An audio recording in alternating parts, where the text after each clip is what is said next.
Welcome back. Today is August 18th. Selamat datang kembali. Hari ini tanggal 18 Agustus 2026, dan kami mendapat kehormatan besar untuk kembali bersama Kolonel Douglas McGregor, seorang veteran tempur berpenghargaan, penulis, dan juga mantan penasihat Menteri Pertahanan Amerika Serikat. Jadi terima kasih sudah kembali hadir. Terima kasih. Jadi tampaknya kita sedang memasuki masa yang semakin kritis dalam perang Ukraina. Menurut saya, operasi humas terbaru Ukraina yang mengklaim membalikan keadaan kini sudah kehilangan momentum dan kenyataan mulai terasa. Namun kita melihat bahwa Ukraina sebenarnya tidak lagi mampu mencegat rudal-rudal Rusia. Bahkan drone-drone pun semuanya berhasil masuk. Dan Ukraina kini sebagian besar terkurung daratan akibat blokade laut ini, sementara banyak garis depan yang sangat krusial mulai goyah. Dan sekali lagi, ada eskalasi bertahap sepanjang perang ini. Sejujurnya, ketahanan Ukraina itu cukup mengesankan. Dan perang itu dibayar dengan mengirim breakthrough ke perang ini, sekaligus menguras persediaan senjata nol. Jadi menurut Sam, kemana arah dan skor? Where do you see this heading now? Nah, kalau Anda bagian dari apa yang saya sebut sebagai triumvirat Netanyahu, Zelensky, Trump, karena saat ini mereka berada dalam hubungan segitiga, suka atau tidak suka, saya rasa ada pandangan bahwa di satu sisi di barat, para pemimpin Eropa, kaum globalis yang mengendalikan keadaan, ingin percaya bahwa mereka memberi dampak besar terhadap Rusia. Ada 800 drone yang berhasil menembus pertahanan udara dan pada akhirnya mencapai sasaran di Moskwa, Volgograd, dan satu kota lain yang lalu membuat kerusakan. Ini tidak sedemikian mematikan hingga membuat Rusia berisiko runtuh, sama sekali tidak.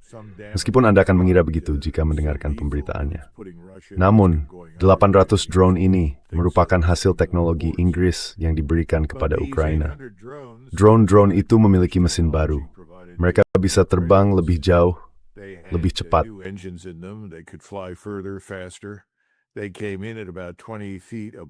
Mereka masuk pada ketinggian sekitar 6 meter di atas puncak pepohonan. Saat radar Rusia mengidentifikasi mereka, semuanya sudah terlambat.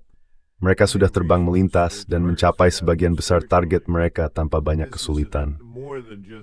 Ini sekarang lebih dari sekadar gangguan bagi Putin dan pemerintahannya. Banyak warga Rusia yang benar-benar marah dengan seluruh proses ini. Tentu saja mereka sudah cukup lama marah dan ingin perang ini berakhir. Tetapi menurut saya, ini telah menambah minyak ke dalam api. Ini juga menimbulkan pertanyaan di benak berbagai orang.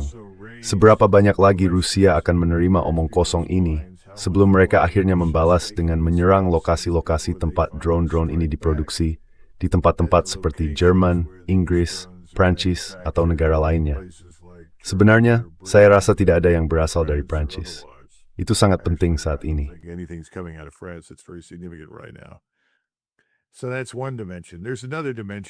Jadi, itu salah satu dimensinya. Ada dimensi lain saat ini yang tidak banyak diperhatikan orang, yaitu perkembangan di wilayah barat daya. Pasukan Rusia sekarang berada di pinggiran Zaporizhzhia.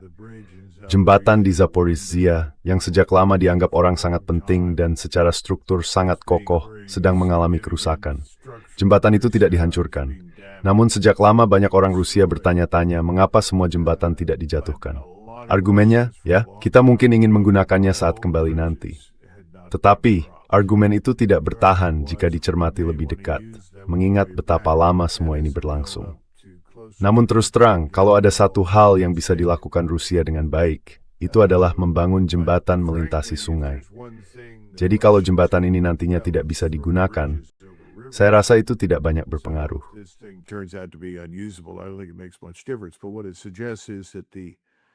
Namun, yang ditunjukkan oleh hal itu adalah bahwa jerat di sekitar Odessa telah diperketat secara signifikan.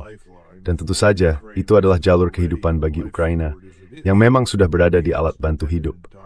Artinya, Ukraina sepenuhnya bergantung pada semua yang masuk melalui Lituania, atau terutama Polandia. Dan tentu saja, hubungan Tuan Zelensky dengan Warsawa cukup buruk. Orang-orang Polandia sudah muak. Mereka ingin mengirim pulang sebanyak mungkin warga Ukraina yang ada di negara mereka.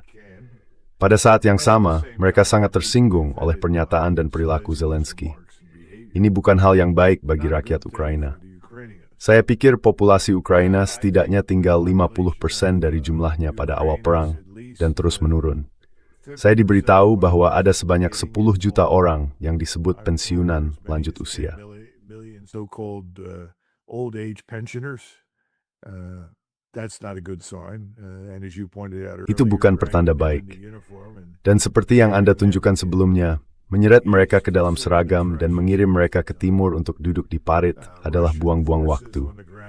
Pasukan Rusia di lapangan bergerak sangat konsisten, dan saya rasa mereka akan segera mencapai sungai Dnieper.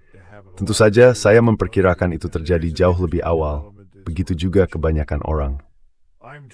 Sekarang ada perkembangan menarik yang patut disebutkan. Sumber-sumber saya memberitahu bahwa Gerasimov, yaitu Kolonel Jenderal Gerasimov, Kepala Staf Umum, akan mengakhiri masa jabatannya sebagai Kepala Staf Umum Rusia pada pertengahan September. Banyak orang bertanya-tanya apa artinya itu. Tidak banyak rumor yang beredar yang benar-benar memiliki dasar. Tetapi kita perlu memahami bahwa Gerasimov adalah tokoh kunci dalam drama Prigozhin dan ingin Prigozhin tewas secepat mungkin. wanted Prigozhin dead as soon as possible. He subsequently had at least one major... Setelah itu, setidaknya ada satu mayor jenderal Rusia yang dipenjarakan karena pada dasarnya menantang dia dan cara dia menjalankan perang. Sejauh yang saya tahu, orang itu masih hidup dan masih mendekam di penjara. Itu sangat memalukan bagi Presiden Putin, yang menurut saya seharusnya membebaskannya. Saya bisa kembali dan mencari tahu siapa namanya. Tetapi Gerasimov, begini saja bukan sosok yang terlalu populer. Banyak orang di Rusia menyalahkannya atas jalannya operasi yang lambat dan berat. Namun kita harus ingat, pada tahun 2021, masa jabatannya diperpanjang 5 tahun lagi sebagai Kepala Staf Umum.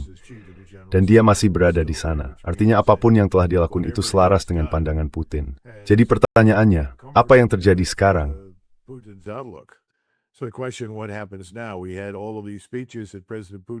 Kita mendengar semua pidato yang disampaikan Presiden Putin belum lama ini, yang menegaskan, saya ingin percepatan operasi, saya ingin lebih banyak tindakan ofensif. Semua orang memberinya semacam rangkaian tepuk tangan yang meriah. Pertanyaannya, apakah itu benar-benar berarti? Satu sumber yang saya percaya mengatakan, banyak orang bertanya-tanya apakah Surovikin yang sudah kembali dari Afrika dan menjalani pertemuan di kantor dengan Putin, yang sangat dipublikasikan dan berlangsung hangat, sekarang akan keluar dari bayang-bayang, tampil ke depan, dan menjadi Kepala Staf Umum berikutnya. Yang lain mengatakan dia perwira Angkatan Udara. Itu sangat tidak mungkin. Mereka akan menginginkan jenderal Angkatan Darat lainnya. Saya tidak tahu. Namun ketika penggantian ini dilakukan, Yüzüm bir tabi Turkstreamers kemau netai new that scoring.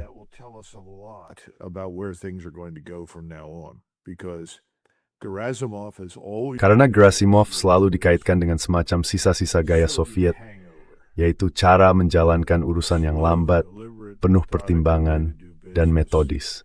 Dan itu bukan sesuatu yang Putin katakan dia inginkan. Itu juga bukan sesuatu yang diinginkan rata-rata rakyat Rusia. Mereka menginginkan tindakan tegas. Jadi saya pikir ketika keputusan ini dibuat, siapapun yang muncul, itu akan memberitahu kita banyak hal tentang kemana arah situasinya.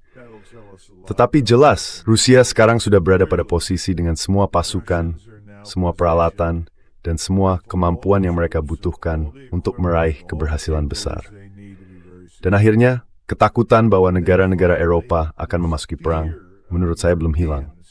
Tetapi tentu saja, ketakutan itu sudah kehilangan sebagian momentumnya dan intensitasnya.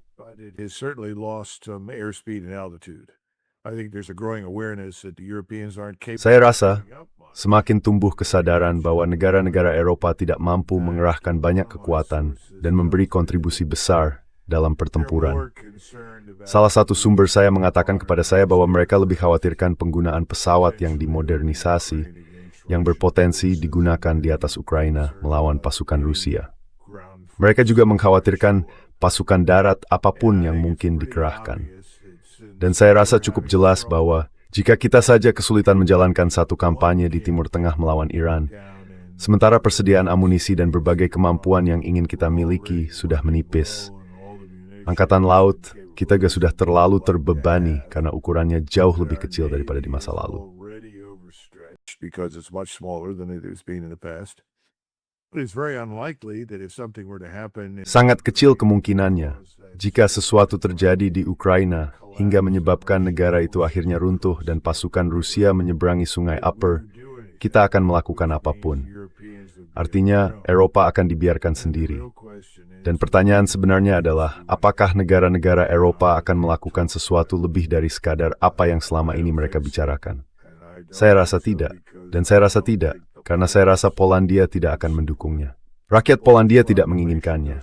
Pemerintahnya sekarang sudah muak dengan Zelensky. Dan kalau Anda tidak punya Polandia yang benar-benar berada di pihak Anda, yang bersedia menyediakan basis operasi, lupakan saja.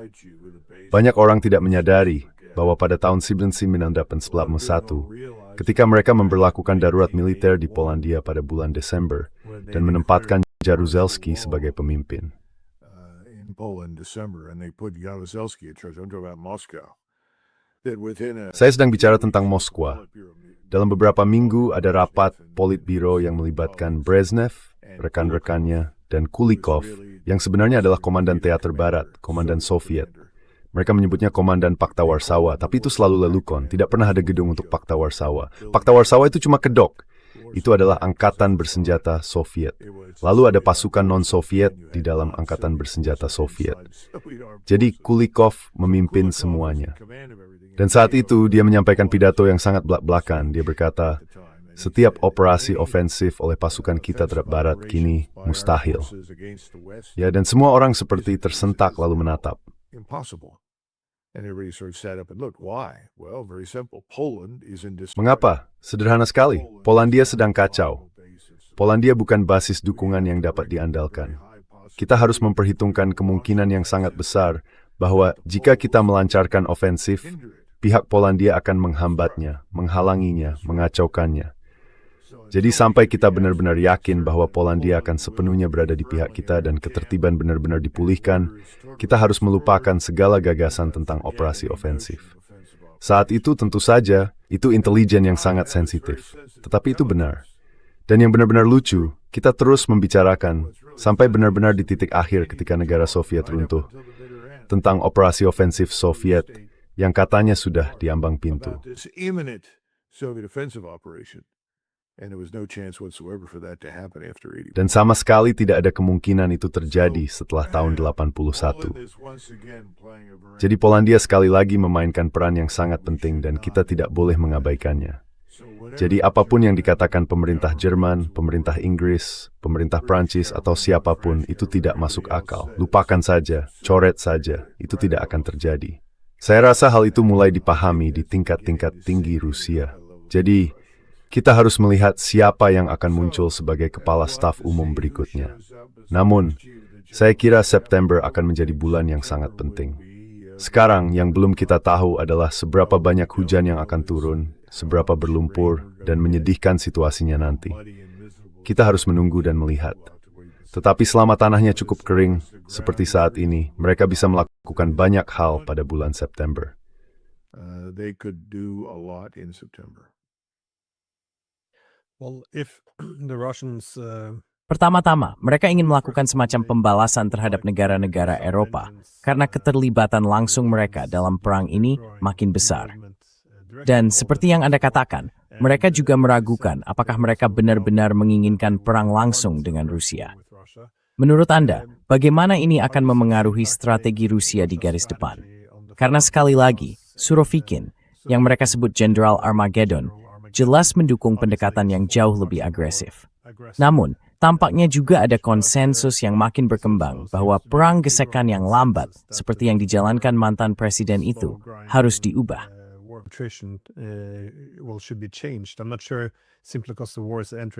Saya tidak yakin, hanya karena perang ini memasuki fase yang berbeda. Namun sekarang kita melihat semua serangan terhadap infrastruktur Ukraina, jembatan, pelabuhan, dan serangan yang cukup brutal terhadap Kiev sendiri. Kita melihat ancaman untuk menyita kapal-kapal Eropa sebagai balasan karena mereka menyita kapal-kapal Rusia. Kita melihat Korea Utara mungkin akan terlibat jauh lebih besar dalam perang ini. Dan ya, Rusia menyerang sasaran yang sebelumnya tidak mereka serang karena risiko kerusakan tambahan.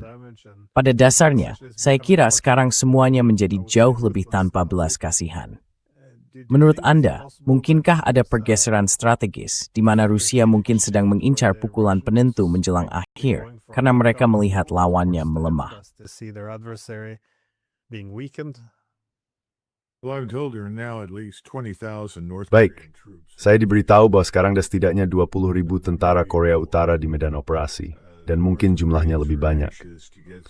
Korea Utara ingin sekali mendapatkan pengalaman tempur. Rusia senang memiliki tambahan personel. Tetapi kita juga harus memahami bahwa Rusia sendiri sudah memiliki banyak personel. Maksud saya, kekuatan mereka telah meningkat drastis. Dan saat ini mereka sedang melatih sekitar 150.000 pasukan cadangan. Saya memang berpikir Rusia mencium bau darah. Saya rasa mereka tahu bahwa Ukraina adalah hewan yang terluka parah secara fatal. Dan ketika mereka maju, mereka tidak terlalu khawatir tentang apa yang mungkin dilakukan Ukraina. Mereka jauh lebih mengkhawatirkan Eropa tentu saja, seperti yang Anda tunjukkan. Tetapi saya pikir kekhawatiran bahwa ini bisa berujung pada konflik yang lebih besar mulai memudar. Larger conflagration is beginning to dissipate. So I think the Russians who are sick to death. Jadi menurut saya Rusia sudah muak setengah mati dengan operasi-operasi semacam tusukan kecil ini, yang sekarang berkembang menjadi lebih dari sekadar tusukan kecil, yakni serangan-serangan tajam. Kalau Anda melihat penurunan 38% dalam kapasitas penghilangan, dan fakta bahwa Rusia telah menghentikan ekspor minyak olahan dalam bentuk bensin, diesel, dan distilat lainnya, itu menunjukkan memang ada dampaknya. Jelas, dampaknya tidak sebesar yang, sekali lagi, ingin diagung-agungkan oleh suara-suara penuh harapan di Washington, London, Paris, dan Berlin.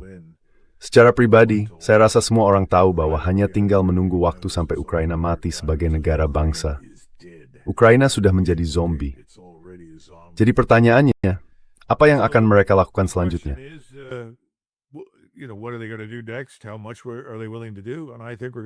Seberapa jauh mereka bersedia bertindak? Saya kira kita akan mengetahuinya lewat pengganti Gerasimov. Itu akan memberitahu kita banyak hal. Karena menurut saya, kalau mereka akan mengambil tindakan serius, sekarang adalah saat yang bijak untuk melakukannya. Tapi, Anda tahu, kita tidak tahu apa lagi yang ada dalam pikiran Presiden Putin. Sebagai orang Amerika, pandangan saya begini. Jika mereka melakukan banyak hal sekarang, kita tidak bisa berbuat banyak untuk menanganinya. Dan saya rasa Trump mengetahui itu. Apakah itu masuk ke dalam kalkulasi strategisnya yang lebih luas? Saya tidak bisa memastikan. Tapi saya rasa dia sangat sadar bahwa Anda tahu kita tidak berada dalam posisi untuk menghadapi angkatan bersenjata Rusia demi tempat seperti Ukraina. Saat ini, kita terlalu terpencar dan kekuatan kita sangat terbatas dalam terlalu banyak hal di Teluk Persia dan Samudra Hindia. Too many ways in the Persian Gulf and the Indian Ocean. Nah, bahkan jika Rusia mengira negara-negara NATO tidak akan ikut campur ketika Ukraina akhirnya mulai runtuh, Rusia tidak bisa mendasarkan strateginya pada harapan. Rusia harus bersiap menghadapi kemungkinan perang. Kita sudah melihat perubahan dalam doktrin nuklir dan sebagainya. Tapi, apakah Anda melihat tanda-tanda lain bahwa Rusia sedang mempersiapkan kemungkinan perang dengan NATO? Karena, dari yang saya dengar, mereka merekrut banyak warga Rusia. Tetapi Simonita tidak melihat di garis depan. Mereka juga tidak mengembangkan banyak kendaraan lapis baja, dan kita juga tidak melihat. Apakah itu untuk tahap berikutnya di Ukraina? Atau menurut Anda itu memang ditujukan untuk kita?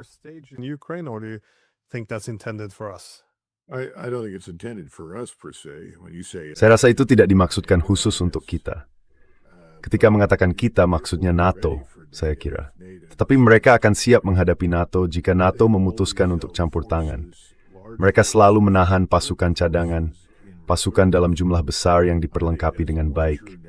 Saya rasa itu sekarang lebih benar dibandingkan masa lalu. Maksud saya, mengapa Anda mengerahkan sebagian besar kemampuan Anda jika Anda merasa ada kemungkinan seseorang dari NATO akan campur tangan? Jadi mereka selalu mengawasi Moldova, perbatasan Polandia, Lithuania, dan seterusnya. Poin saya rasa mereka makin menyadari bahwa tidak banyak yang bisa dilakukan. Polandia tidak akan masuk ke dalam konflik ini. Menurut penilaian saya, Polandia mungkin memiliki angkatan darat terbaik di NATO. Mereka terlatih dengan baik, disiplin, strength. Well-trained, well-disciplined, much better than the Western forces. And I think the Poles would fight very effectively. Dan saya pikir Polandia akan bertempur dengan sangat efektif. Dan Presiden Polandia Nawrocki telah mengatakan, itu tidak akan terjadi selama saya menjabat.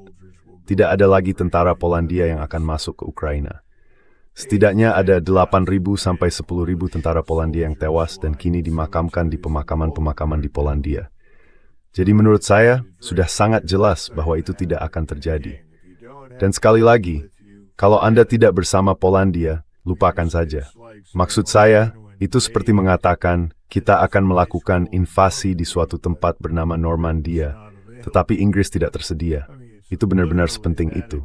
Jadi kalau kita memahami hal itu, jika Polandia tidak ikut, itu tidak akan terjadi. Apakah Anda akan mencoba melakukannya dari pesisir Baltik? Ya Anda tahu, masuk ke Baltik itu kurang lebih seperti masuk ke kolam renang di halaman belakang rumah Anda.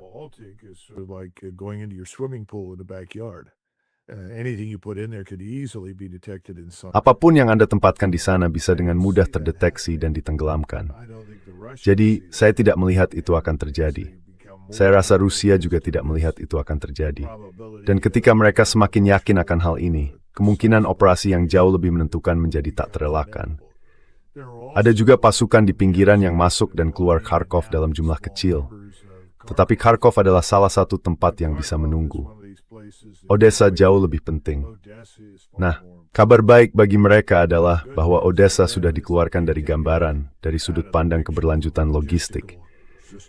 Itu bagus, tetapi mereka tetap menginginkannya. Itu kota berbahasa Rusia, dan itu kemungkinan besar akan menghancurkan harapan apapun yang masih tersisa di barat, atas keberhasilan apapun yang mungkin coba dicapai Ukraina. Sekali lagi, tetapi Anda harus memajukan pertahanan udara dan pertahanan rudal Anda.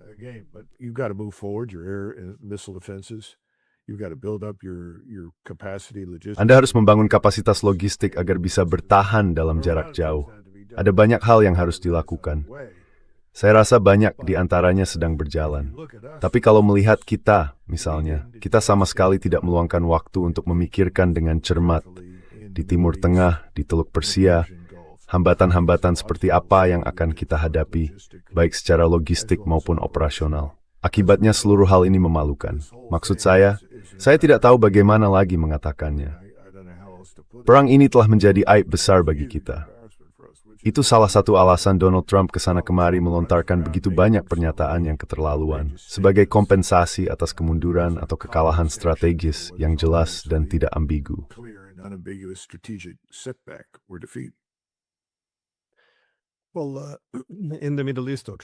Namun, di Timur Tengah, Trump tampaknya cenderung menggunakan negosiasi ini sebagai taktik untuk membeli waktu. Dan saya berasumsi pendekatan yang sama akan digunakan terhadap Rusia. Artinya, sekarang menurut New York Times, pihak Eropa mulai menyadari bahwa keadaan tidak berjalan baik. Sekali lagi, seluruh optimisme dari NATO ini tampaknya semata-mata didasarkan pada serangan terhadap infrastruktur sipil Rusia, yaitu gudang-gudang e-commerce Wildberries. Pada dasarnya, begitulah kita mengukur keberhasilan. Namun sekarang, ketika banyak pihak menyadari bahwa keadaan berjalan salah, ada beberapa laporan bahwa pihak Eropa tidak keberatan jika Amerika Serikat memulai kembali pembicaraan dengan Rusia.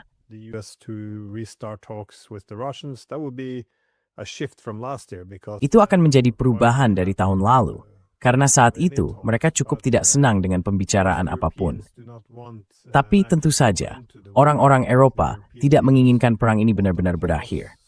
Saya pikir para pemimpin Eropa menginginkan jeda agar mereka bisa menata ulang, melengkapi kembali persenjataan, dan mempersiapkan Ukraina untuk putaran perang berikutnya. Tapi bagaimana Anda melihat kemungkinan untuk memulai kembali diplomasi? Karena, sekali lagi, ini icinap tuarang.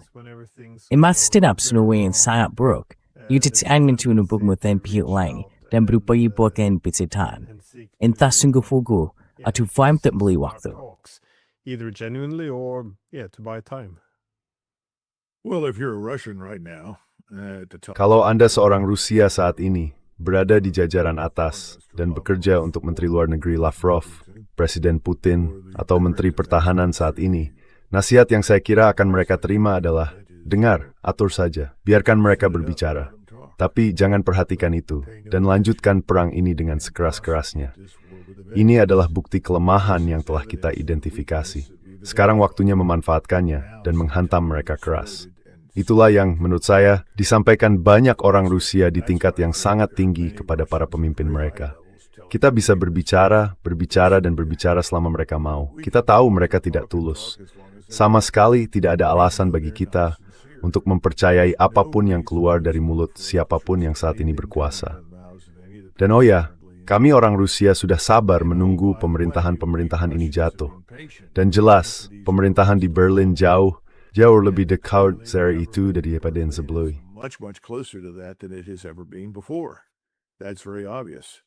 And there are a lot of Itu sangat jelas. Dan saya yakin banyak orang Rusia yang mengamati ini dengan saksama. Saya sudah menjelaskan bahwa Polandia sama sekali tidak ingin terlibat dalam perang melawan Rusia karena Ukraina. Jadi kalau Anda orang Rusia, baiklah, bicaralah. Mari kita jalankan ini dan selesaikan. Sekarang kalau kita beralih ke Timur Tengah, atau ke Persia, atau Iran, berapa kali mereka harus dibohongi sebelum akhirnya berkata, ya ini tidak ada gunanya, saya rasa ini sudah berakhir. Dan kalau Anda melihat kepemimpinan baru, kalau Anda menelusuri orang-orang yang telah ditunjuk ke posisi-posisi penting di dalam Iran, ada banyak artikel tentang itu. Anda tahu, Arta Moini adalah pakar dalam hal semacam ini, dan dia bisa menjelaskan latar belakang mereka secara rinci. Tetapi ini adalah orang-orang yang nyaris tidak terbuka terhadap penyelesaian melalui perundingan.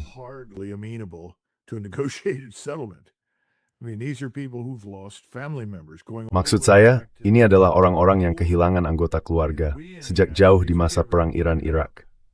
Dan kita di Amerika Serikat bahkan tidak pernah membahasnya. Kita bahkan tidak menyebutnya. 500.000 sampai 750.000 korban, ratusan ribu tewas, dan sebagian besar orang punya kerabat yang bertempur dalam perang itu. Bagi mereka, itu sama bermaknanya seperti katakanlah Perang Dunia Kedua bagi kita. Saya ingat ketika kami mengembalikan Okinawa, setidaknya masalah kedaulatannya sudah diselesaikan, dan Okinawa diserahkan kepada Jepang. Lalu Jepang setuju mengizinkan kami tetap tinggal. Saya rasa itu juga akan segera berakhir. Itu topik yang berbeda. Saya rasa seluruh konsep penempatan garnison di luar negeri ini akan runtuh. Kita tidak membutuhkannya. Biayanya terlalu mahal, dan tidak ada yang menginginkannya. Tetapi intinya, untuk saat ini, saya rasa sikap Iran adalah Besettinger Bro. Samtidigt med input som på irriterat. Sekarang saya memahami bahwa Jared Kushner bersikeras ada perundingan di tingkat yang lebih rendah. Saya tidak tahu apa maksudnya. Dan saya sudah belajar untuk tidak mempercayai apapun yang dikatakan dia, Netanyahu, Witkoff, atau Trump. Maksud saya memang saya tidak percaya. Lalu ada reaksi emosional yang spontan terhadap segala hal. Korea Selatan tidak mau mendukung posisi kita soal Ukraina atau semacamnya. Lalu tiba-tiba Trump membatalkan latihan gabungan yang setiap tahun kita lakukan dengan Korea Selatan. Dia mengira sedang menghukum mereka. Rakyat Korea Selatan justru ingin kita pergi. Kita sudah cukup lama berada di sana. Pemerintah ini tidak membutuhkan kita, tidak menginginkan kita.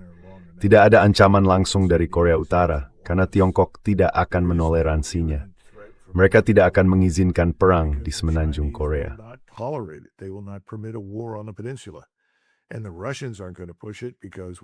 Dan Rusia tidak akan mendorongnya. Karena apapun yang terjadi di Asia, mereka akan selalu mengikuti Xi. Dan memang seharusnya begitu. Jadi intinya saya tidak melihat negosiasi dalam bentuk apapun lagi membawa perubahan bagi siapapun. Dan saya pikir banyak sekali retorika itu ditujukan untuk konsumsi di Barat, untuk konsumsi domestik oleh orang-orang di Amerika Serikat. Saya masih bertemu orang-orang yang berkata, "Oh, Trump, Anda tahu, dia sedang bermain catur 4 dimensi." Tidak, dia jenius. Anda tidak mengerti. Dia sedang menciptakan arsitektur baru. Dia memang berkontribusi pada munculnya arsitektur baru. Tetapi itu jelas bukan sesuatu yang pasti menguntungkan rakyat Amerika. Dan itu menghancurkan sebagian besar mitra kita, mitra strategis kita di kawasan. Jadi, Aderdis, 20 memedang spela mitiniwat frustrasi. You have to merg race. Dan sampai Anda tahu semacam pertanyaan ini, Mein Führer, bagaimana dengan kemenangan akhir itu? Anda tahu pada tahun 1945. Lalu Hitler memandang orang itu seperti berkata, "Kamu ini idiot atau apa?" Lalu pergi. Anda tahu bagaimana dengan kemenangan yang tak terelakkan itu. Semua ini omong kosong. Semuanya akan runtuh, cepat atau lambat. Dan saya tidak tahu bagaimana Donald Trump akan menghadapinya. Cara cerdas untuk menghadapinya adalah menyadari sesuatu yang terus-menerus saya dengar. Seorang teman saya baru saja pulang dari bagian utara New York. Dia berada di sepanjang perbatasan Kanada, lalu ke Utica dan Albany. Dia bilang, tidak ada seorang pun di sana yang bahkan peduli dengan apa yang terjadi di Iran. Tarunas Rain. Mereka berkata, apa yang kita lakukan di sana? Mereka semua mengkhawatirkan apa?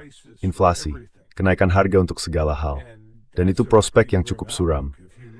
Kalau melihat pasar saat ini, saya rasa kita akan terus naik dan naik, lalu akan terjadi sesuatu yang mirip dengan apa yang kita lihat pada tahun 29. Penurunan yang dramatis dan tajam. Dan Anda tahu, diesel sekarang benar-benar menghantam Eropa dengan sangat keras. Maksud saya punya teman di Balkan, Hungaria, Austria, dan Jerman. Dan mereka bilang kepada saya, Anda tuh, harga diesel melonjak tajam. Diesel membuat semuanya tetap berjalan, ya, seperti yang kita tahu. Bagaimana Anda jaga semuanya tetap beroperasi? Bagaimana Anda menjaga listrik tetap menyala untuk semua kereta? Dan kita bisa terus-menerus membawanya.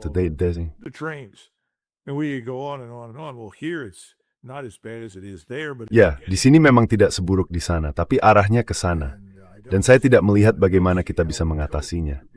Sekarang kita punya obligasi Treasury 30 tahun yang diperdagangkan di atas 5%. Sekitar 5,2% atau 5,3%. Kira-kira begitu. Saya rasa obligasi Treasury 10 tahun yang selalu dipantau semua orang sebagai penanda utama bencana yang nyata, sudah mencapai bunga 4,72%. Begitu itu mencapai bunga 5%, kita tamat soal utang negara ini. Kita tidak akan sanggup mengatasinya. Dan yang menarik, lihat saja suku bunga naik dan imbal hasil juga naik. Biasanya itu tidak terjadi, justru kebalikannya. Yang satu naik, yang lain turun. Itu bukan pertanda baik. Saya rasa Tuan Besen tidak akan bisa terus memainkan permainan sulap yang selama ini dia mainkan lebih lama lagi sebelumnya. Kita benar-benar dalam masalah besar.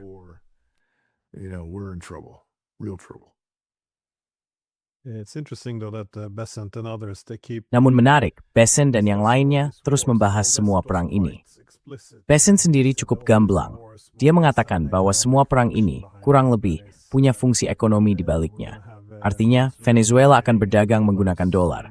Sebentar lagi, Rusia juga akan berdagang menggunakan dolar. Seperti itulah kemenangan didefinisikan. Jadi jelas, perang-perang yang justru memperburuk situasi ekonomi juga dipandang sebagai jalan keluar. Kalau kita menang, kita bisa menguasai minyak Iran. Lalu kita bisa membuat Rusia berdagang menggunakan dolar. Karena sekarang mereka hampir sepenuhnya berhenti menjual energi mereka dalam dolar. Jadi tidak bagus ketika melihat negara-negara besar berpikir dalam kerangka yang sepenuhnya zero sum seperti ini. Seolah semuanya atau tidak sama sekali.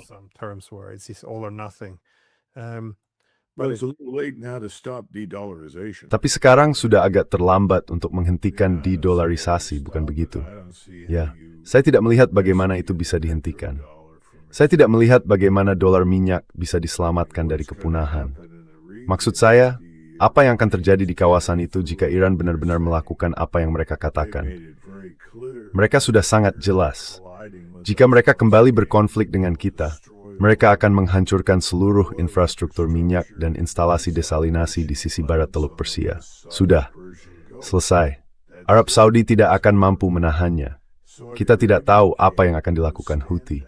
Tapi tidak ada alasan untuk percaya bahwa mereka tidak akan ikut campur dan menimbulkan kerusakan serius bagi Arab Saudi.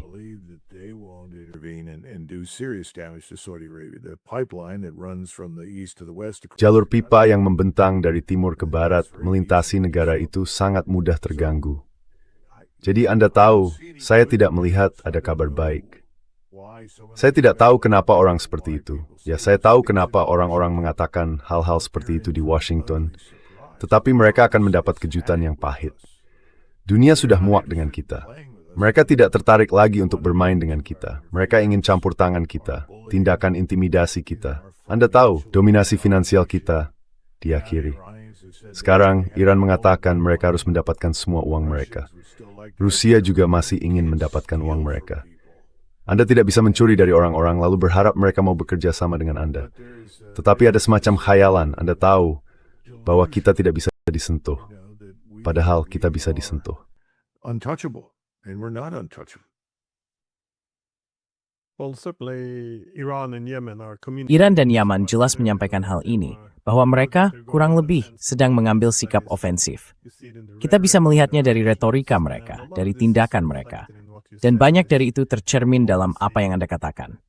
Diplomasi dipandang hanya sebagai sandiwara, manuver menipu untuk melancarkan serangan mendadak lagi. Tapi saya ingin bertanya, apakah Anda melihat perkembangan yang sama di Rusia? Bahwa mereka juga bergerak menuju gagasan bahwa diplomasi sudah tidak ada gunanya lagi. Karena di masa lalu, tampaknya suara-suara yang lebih keras, seperti Menteri Luar Negeri Lavrov, agak dibatasi oleh Putin.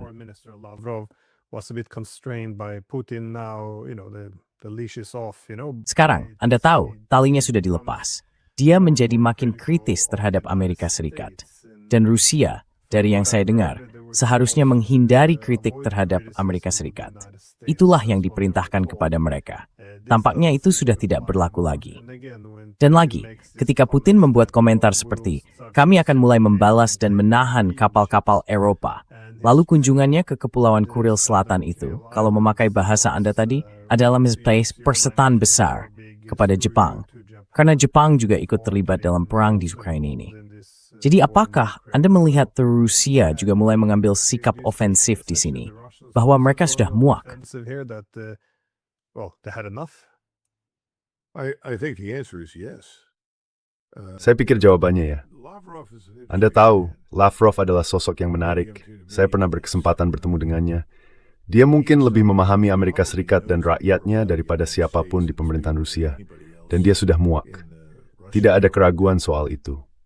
Dia sudah merasa seperti itu sejak lama. Saya pikir orang-orang mulai sampai pada kesimpulan bahwa hanya dengan membalas kita di berbagai tingkat,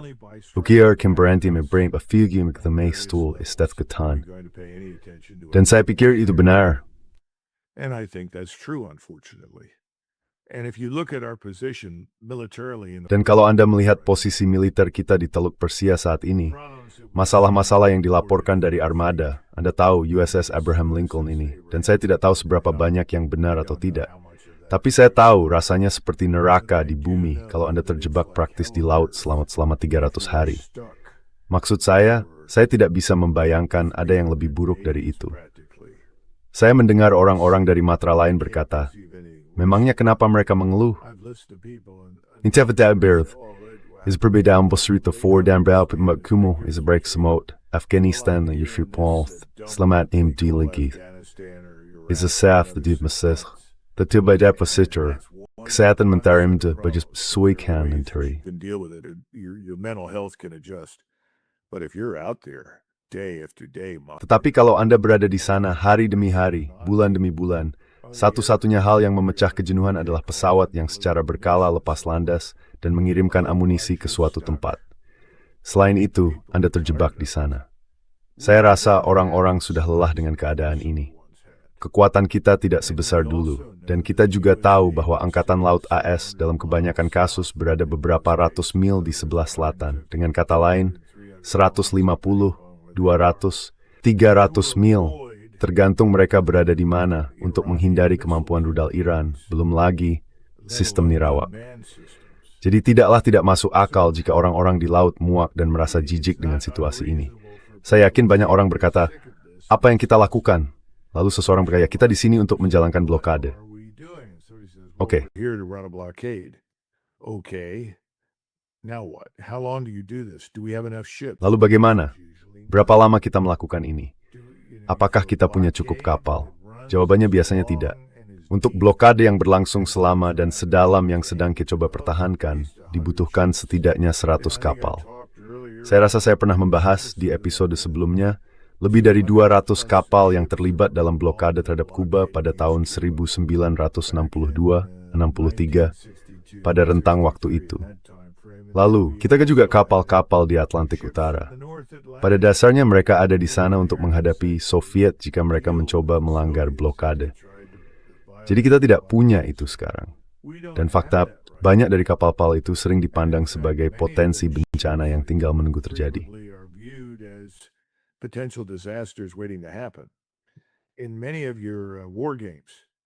Dalam banyak simulasi perang Anda melihat sebuah kapal induk.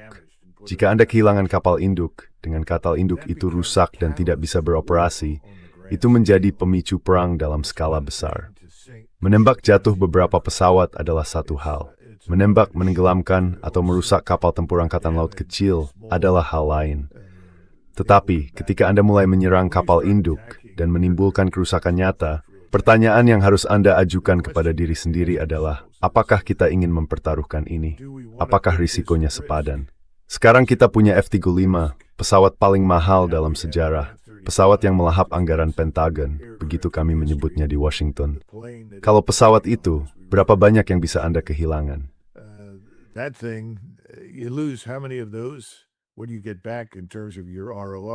Apa yang kita dapatkan sebagai imbal balik dari ROI kita, dari pengembalian investasi kita? Ada banyak masalah dalam semua yang kita lakukan. Saya yakin para laksamana dan jenderal menyadarinya, dan saya yakin pertanyaan-pertanyaan ini muncul. Dan berulang kali saya mendengar orang berkata, Anda tahu kita tidak sedang melawan Angkatan Laut Kekaisaran Jepang. Kita kehilangan banyak kapal. Kita kehilangan ribuan pelaut karena kita melawan Angkatan Laut. Kita harus mengusir Angkatan Laut Kekaisaran Jepang. Kita harus menguasai laut, kita tidak melakukan itu. Jadi apa yang kita lakukan? Maksud saya, hal-hal seperti ini muncul, dan jawaban yang mereka dapatkan dari Gedung Putih dan pemerintahan tidak terlalu memuaskan.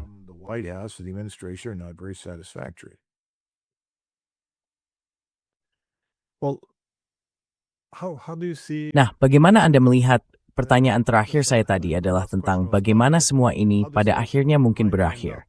Karena, khususnya soal Rusia, katakanlah sama sekali tidak ada perjanjian damai. Perdamaian seperti apa yang akan terlihat bagi Rusia? Seperti apa bentuk kemenangannya? Karena dari retorika saat ini, kita mendapat kesan bahwa tujuan perang mereka semakin meluas. Dan memang, ini bukan sekadar oportunisme karena posisi mereka menguat. Namun, jika tidak ada kesepakatan diplomatik untuk mengakhiri perang, maka perolehan wilayah menjadi pengganti yang baik. Lalu, untuk memperluas pertanyaannya, hal yang sama juga berlaku untuk Iran. Anda tadi menyebut kapal induk. Jika Iran benar-benar mulai melakukan serangan dan mulai menargetkan kapal-kapal induk, bagaimana Amerika Serikat akan bereaksi? Karena sekali lagi, ini bukan akhir perang yang baik. Bukan berarti sebuah kapal induk tenggelam, lalu Amerika Serikat pulang. Bermain with the system dan mekanisme. How do you think the US would respond? Baik, mari kita bahas satu persatu. Mari kembali ke dilema Rusia. Kalau kita kembali ke April 2022, ketika sebuah kesepakatan dirundingkan antara perwakilan Ukraina dan Rusia, dikatakan bahwa mereka benar-benar membunuh beberapa warga Ukraina yang terlibat dalam hal itu. Maksud saya, polisi rahasia Ukraina untuk Zelensky. Kemudian Boris Johnson datang terbang membawa pesan dari Presiden Biden. Oh tidak. Tetap pada jalurnya. Dia skalingnya. Anda makin Merti Bisang. Apa yang bersedia diterima Rusia? Mereka bersedia Ukraina netral.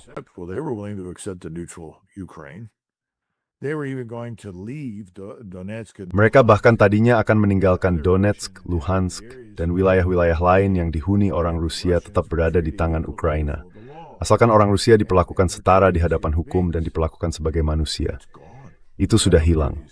Kesempatan itu telah lenyap. Jadi apa yang akan dituntut Rusia? Menurut saya, mereka ingin rezim ini dan semua pendukungnya, semua penganjurnya, disingkirkan. Terlalu banyak kekejaman telah dilakukan terhadap warga Rusia dan tentara Rusia. Hal-hal yang kita tuduhkan kepada Rusia justru dilakukan oleh Ukraina. Maksud saya, kita bisa melihat rekaman satelit tentang bulldozer yang menggali lubang-lubang raksasa. Hampir terlihat seperti tambang kecil. Lalu ribuan warga Ukraina yang tewas didorong dengan bulldozer ke dalam lubang itu. Setelah itu semuanya ditutup. Kurcemperina sa Ukraina sidag cast wargori the tuiwi. besar jumlah report. Ukrainian government doesn't want people to know the level of losses. And right now, the only thing that we can depend upon is an Dan saat ini satu-satunya hal yang bisa kita andalkan sebagai indikator adalah pertukaran jenazah.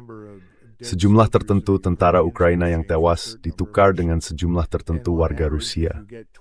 Rata-rata jika Anda mendapatkan 20 jenazah Rusia, pihak Rusia menyerahkan 60 hingga 70 jenazah warga Ukraina yang tewas untuk mendapatkan 20 jenazah Rusia itu.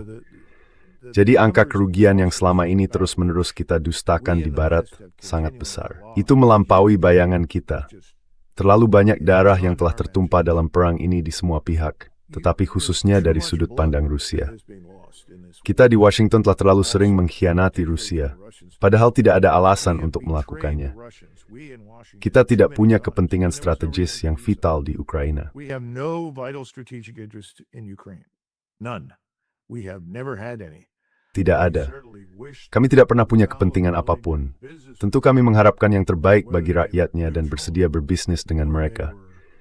Tetapi apakah mereka netral atau menjadi bagian dari Uni Soviet atau apapun, itu tidak relevan bagi kami. Kami tidak tertarik. Tentu saja itu bukan tempat yang dalam keadaan apapun membenarkan pengorbanan darah dan harta Amerika. Kami cenderung menarik garis itu di perbatasan Polandia, dan saya kira garis itu masih ada di sana. Jadi, hal pertama yang harus dipahami, bagi Rusia hal ini akan menjadi soal apa yang mereka tuntut. Nah, menurut Anda, mengapa secara terbuka Anda mendengar Presiden Putin berbicara tentang, ya Anda tahu ada bagian-bagian besar Ukraina yang secara historis merupakan bagian dari Polandia. Där wilayah Varidits infrastrukturmenis umroki wen en metsenjer in de veng in de meeste utst umari. Dan ada wilayah-wilayah lain yang ingin dimiliki teman-teman kita di Rumania. Dan pandangannya adalah, ya, kenapa tidak diberikan kepada mereka? Lalu semua orang bilang, oh tidak, itu tidak bisa diterima. Kita tidak memainkan permainan seperti itu. Saya beritahu Anda, semua orang di Eropa Timur memainkan permainan seperti itu. Kalau Anda pergi ke Vilnius, semua orang ingin membicarakan persemakmuran Polandia-Lituania. Dulu, ada sebuah pilar besar di Minsk. Di Minsk, pilar itu memiliki 3 bahasa. Satu bahasa Rusia, bahasa Latin, dan yang lainnya bahasa Lituania. Dan Anda tahu apa yang tertulis? Di sini Lituania dimulai. Anda pikir orang Lituania tidak tahu itu? Tentu saja mereka tahu.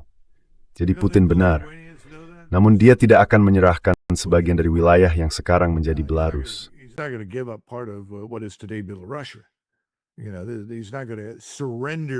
Anda tahu, dia tidak akan menyerahkan keuntungan yang diperoleh Stalin sebagai hasil kemenangan dalam Perang Dunia Kedua melawan Jerman. Tapi poin saya, dia tahu realitas di Ukraina. Kedua, dia tidak ingin memerintah rakyat Ukraina manapun. Dia tidak ingin berada di sana. Tidak ada orang Rusia yang waras ingin pergi ke sana. Saya berbicara dengan seorang mantan perwira intelijen Soviet. Dia bilang, dia tidak pernah pergi kemanapun di Ukraina Barat. Kita bicara wilayah dekat perbatasan Polandia yang dulu merupakan Galicia bagian selatan dan tenggara. Ini pada tahun 70-an dan 80-an. Dia tidak pernah pergi kemanapun tanpa bersenjata dengan pistol otomatis dan peluru sudah terpasang di kamar peluru.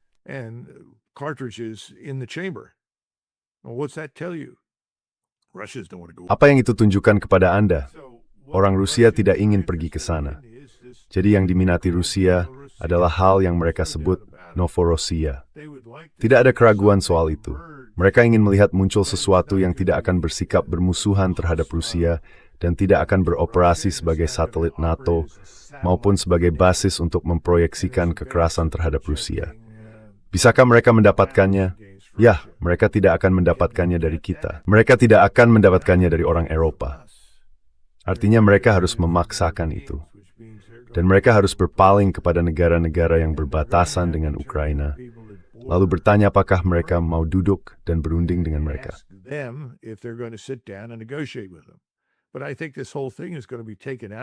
Tetapi saya rasa seluruh hal ini akan diambil dari tangan siapapun yang memerintah Ukraina saat ini.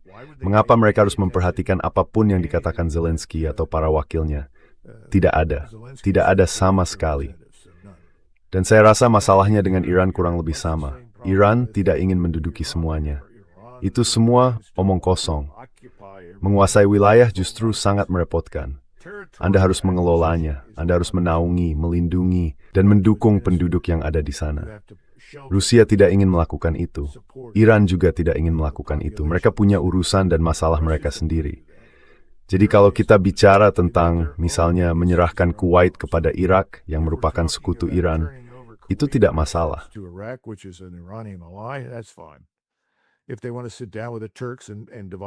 Kalau mereka ingin duduk bersama Turki dan membagi-bagi segala sesuatunya nanti, itu tidak masalah.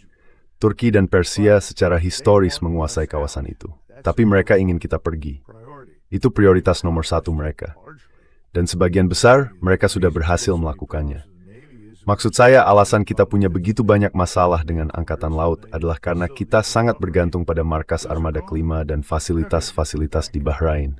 Semua itu sudah hilang. Kita tidak akan mendapatkannya kembali. Jadi maksud saya, situasi di Eropa Timur dan situasi di Timur Tengah itu agak mirip. Dan pertanyaannya, apa yang ingin kita lakukan? Rencana kita saat ini adalah memperpanjangnya. Dan sampai kapan itu berlangsung? Saya rasa sampai kita runtuh secara finansial.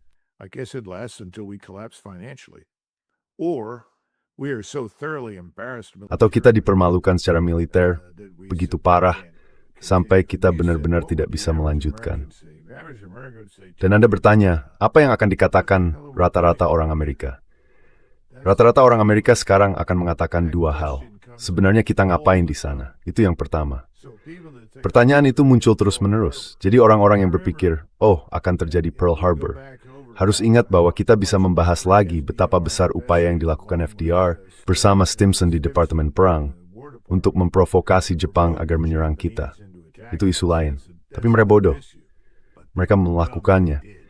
Dan mereka melakukannya pada Minggu pagi. Saat itu negara Kristen dan sebagian bersama Clower pergi ke gereja pada Minggu pagi. Lalu mereka membunuh, Anda tahu, ribuan warga Amerika. Oke, itu saja.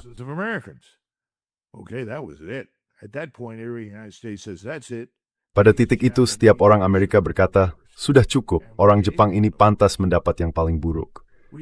Dan kami memberi mereka yang paling buruk. Kami punya masalah besar di Barat, karena tidak ada yang mau melawan orang Jerman. Bahkan sampai kami menyeberangi Sungai Rhine, Eisenhower selalu menghentikan tentara Amerika dan bertanya, jadi, sekarang kalian membenci orang Jerman? Tentu saja jawabannya sebenarnya tidak juga. Jadi, itu dua perang yang sangat berbeda, dengan alasan yang berbeda pula. Setelah perang, kita melihat kamp-kamp konsentrasi ini, lalu muncul sentimen yang sangat-sangat anti-Jerman. Tapi bahkan itu pun tidak bertahan lama. Pada tahun 50-an, perasaan itu pada dasarnya sudah memudar, karena orang Jerman dan kami terlalu mirip. Jadi pada akhirnya yang Anda tanyakan adalah apa yang terjadi jika sebuah kapal induk rusak.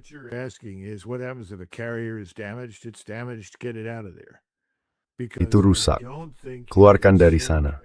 Karena saya rasa Anda tidak bisa menenggelamkan kapal induk dari jarak jauh dengan rudal yang ditembakkan dari jarak sangat jauh. Hulu ledaknya tidak cukup besar. Anda bisa membuatnya tidak beroperasi, tapi belum tentu bisa menenggelamkannya. Anda harus sangat beruntung untuk bisa menenggelamkan kapal induk. Nah, kapal-kapal lain berbeda. Tapi kapal induk itu sangat-sangat, kita bicara tentang sesuatu yang luar biasa besar, dibuat dengan sangat baik, dirancang untuk mampu menahan serangan nuklir. Jadi saya tahu Anda akan melihat sebuah kapal induk yang berada di bawah. Tapi kalau Anda mendapatkannya, kalau satu kapal induk terkena serangan parah, maksud saya yakin Donald Trump akan ingin melepaskan neraka lagi, dan segala macam hal seperti itu. Tapi Amerika akan berkata, tunggu sebentar, mari keluarkan orang-orang kami dari sana. Itu yang saya pikirkan.